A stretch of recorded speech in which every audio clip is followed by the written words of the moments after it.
안녕하세요. 건설 이지입니다. 반갑습니다. 이렇게 건설 이지를 처음 사용하게 되신 여러분, 어렵지 않아요. 제가 앞으로 5번의 기본 강의를 이제 여러분께 보여드릴 건데, 요 5번의 강의만 보시면 여러분들 전문가 못지않게 쉽고 간편하게 정확하게 신고를 잘 하실 수 있게 되실 거예요. 자, 오늘은 그 첫 번째 시간이고요. 오늘 함께 이제 나누게 될 내용은 본사 설정입니다. 본사 설정을 왜 해야 될까요? 너무 간단한 질문인데 우리 회사가 어떤 회사인지, 우리 회사의 뭐 회사명, 그리고 관리번호, 뭐 도장 이미지 등등 여러 가지 기본 정보를 이 프로그램 안에다가 저장시켜서 앞으로 출력하는 문서, 전산대체 파일을 생성할 때 이 정보들이 들어감으로 인해서 쉽고 간단하게 하게 함에 있다. 이렇게 이해를 하시면 되겠습니다. 바로 시작해 보도록 할게요. 자, 그러면은 여러분들 처음에 사용 승인을 받으시고 로그인을 하시게 되면은 이와 같은 화면을 보시게 될 겁니다. 제가 제일 처음에 해야 될 게 본사 설정을 가장 먼저 해야 된다고 말씀을 드렸죠. 본사 설정이 어디 있냐면요. 마우스 커서 보시면 여기 보이시죠? 본사 설정 여기 있습니다. 이렇게 눌러 보실게요. 저는 임의로 어떤 정보들을 넣어 놨는데요. 여러분들 처음에서 로그인을 하시고 본사 설정, 본사 정보를 누르시게 되면은 당연히 여기에 아무 정보가 없겠죠. 자, 그렇게 되시면은 상단에 수정 버튼이 있습니다. 눌러 보실게요. 수정 버튼을 누르시면은 현재 작업 중입니다라는 문구가 뜰 건데, 이렇게 나와 있을 때 무언가의 내용을 수정하시고 기입할 수 있다라고 이해하시면 되겠죠. 자, 어렵진 않을 것 같아요. 기본 사업장명은 들어가 있을 거고요. 다른 정보 아무것도 안 넣으셔도 여기 보면은 빨간색 별표가 쳐져 있는 게 있습니다. 통합번호 보이시죠? 우리 사업장에 관리번호만 넣으셔도 사실은 신고는 가능하세요. 근데 앞으로도 다양한 활용성을 위해서는 처음에 본사 설정을 하실 때 여기 나와 있는 건 이건 어렵지 않으시니까 우리 사업장의 정보들을 여기에 맞춰갖고 쭉 입력하시면 되겠습니다. 법인 개인 여부, 사업자 번호, 법인 번호, 그리고 대표자명, 대표님의 주민번호. 현재 빨간색으로 나오는 이유는 제가 임의로 이렇게 해놨기 때문에 잘못된 번호이기 때문에 빨간색으로 뜨는 거예요. 정상적인 주민번호를 넣어놓게 되면은 까맣게 나올 겁니다. 업태, 업종, 사업장 전화번호, 팩스 이런 것도 다 넣으시면 되겠고요. 주소 입력하시고 여기까지는 큰 어려움 없으시죠? 자, 여기 나와 있는 요거는 뭐냐면요. 앞으로 우리 사업장에서 어떤 문서들을 출력하시거나 어떤 서식들을 출력해서 공단이나 이런 곳에 팩스를 보내시거나 할 때 지금까지는 어떤 문서를 다 작성하시고 저장하신 다음에 도장을 찍거나 이렇게 하셨잖아요. 이제 그러실 필요는 없으세요. 여기에다가 우리 사업장의 도장 이미지를 저장만 해 놓으시면은 이 건설 이지 프로그램 안에서 앞으로 발행되는 모든 문서에 자동으로 도장이 다 찍혀서 나오겠죠, 당연히. 그럼 여기다 인감을 등록하시는 방법은 인감 등록 버튼을 누르시고 여기다 그 해당 이미지 파일을 불러오시면 되겠습니다. 그러면은 자동으로 여기는 저장이 될 것이고요. 자, 다음 넘어가면은 아이디 패스워드 관리라는 부분이 있습니다.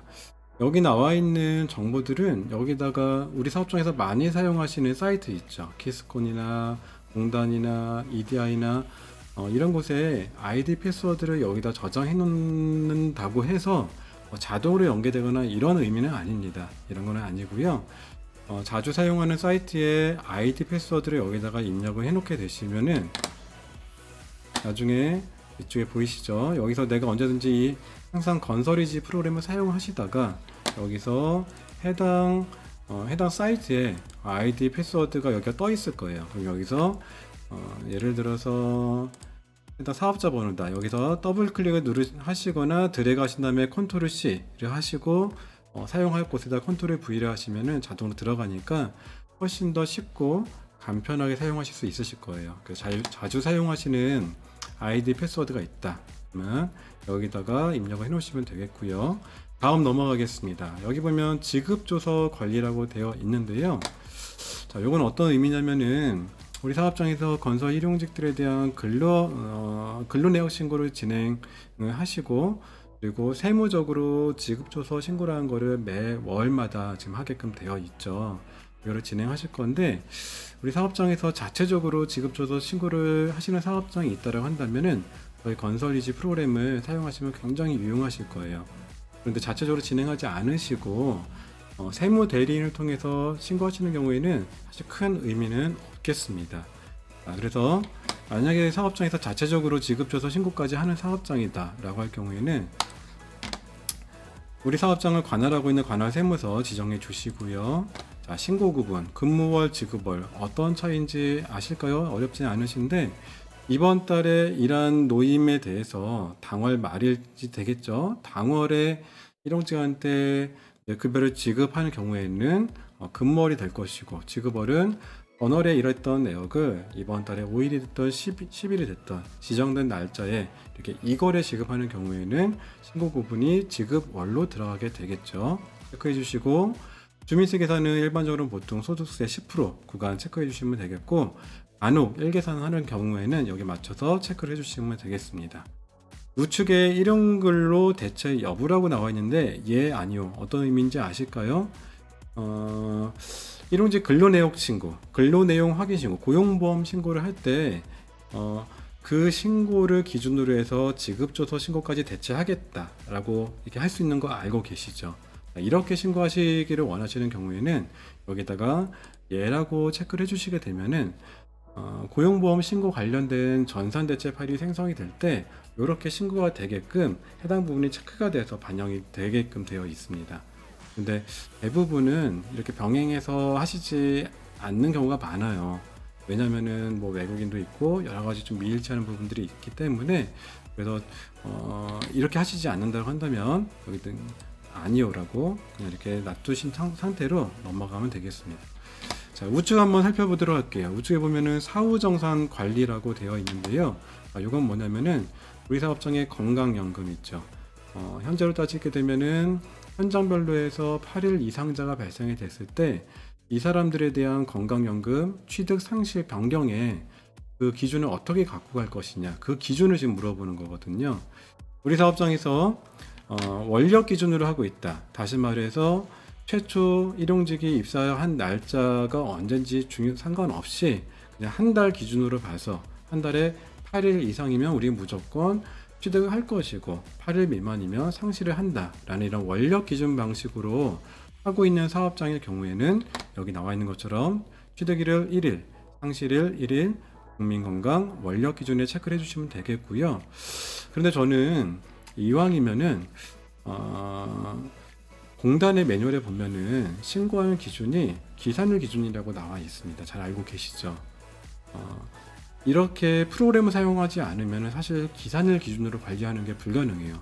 근데 지금 저희 프로그램을 사용하시는 이유가 있으시잖아요. 그러니까 지금까지 원력으로 하셨다던가 아니면 아직 잘 모르는데 새롭게 우리 사업장의 신고의 어떤 시스템을 이제 시작한다라고 하신다면은 기산일 기준으로 그렇게 관리해 보시는 것을 추천을 드립니다. 그렇다고 한다면은 취득일은 실근무 시작일로 체크를 해주시고 상실일은 1일 또는 실근무 다음날, 크게 상관은 없습니다. 저는 보통 이렇게 체크를 하고요. 국민건강을 기산일 기준으로 체크를 해주시면 되겠습니다. 여기까지 설명 마치고요. 임금명세서 관리는 작년 11월부터 해갖고 임금명세서 2021년 11월부터 해서 임금명세서 교부법이 시행이 됐죠. 그래서 그 임금명세서를 쉽게 보낼 수 있는 그 세팅을 하는 건데요. 이건 별도의 챕터로 제가 나중에 심화 과정에서 따로 안내를 해드릴 건데 지금 세팅을 하신다고 하면은 제가 봤을 때는 여기서 근로자 합계 발송 이렇게 놔둬 주시고 문자로 발송하시는 게 쉽고 간단하실 거예요. 일반 문자로 체크를 해주시고 넘어가시면 되겠습니다. 자, 다음 하단에 보면은 사회보험 정보 관리라고 되어 있는데 우리 사업장에 여러 가지 가입된 정보들을 입력하는 곳인데 다른 건 사실 크게 입력하실 필요는 없고 여기 빨간색 별표 나와 있는 것처럼 관리번호만 제대로 좀 입력을 해주시면 되겠어요. 좌측이 본사입니다. 우리 사업장의 본사 관리번호, 우측은 1괄이라고 나와 있습니다. 어떤 의미인지 아실까요? 혹시라도 우리 사업장에서 하도급 공사만 해왔거나 재하도급 공사를 하고 계신 사업장인 경우에는 당연히 1괄 관리번호가 없겠죠. 이거 무슨 말인지 이해가 되셔야 되는데 지금 무슨 말인지 잘 모르겠어요. 괜찮습니다. 그러신 분들은 저 이제 계약 체결하실 때 사회보험 우리 담당자분 연락처 남겨드렸고 전문 그 자문 노무사님 전화번호 다 남겨드렸어요. 전화하셔갖고 물어보시면은 정확하고 자세한 안내 받으실 수 있으니까 걱정하지 마시고요. 자, 보통은 본사 사업자 번호의 뒷자리에 0번으로 끝나는 걸로 해서 본사 사업장 관리번호가 대부분 정해지죠. 특이한 케이스도 물론 9로 시작하는 번호도 있긴 하지만 우리 사업장의 본사 관리번호 여기다가 입력해 주시고요. 일괄 관리번호가 있는 경우에는 여기다가 일괄 관리번호를 입력을 해 주시고 저장 버튼 눌러 주시면 되겠습니다. 나머지 여기 이런 정보들은 이거는 안 해도 상관없나요?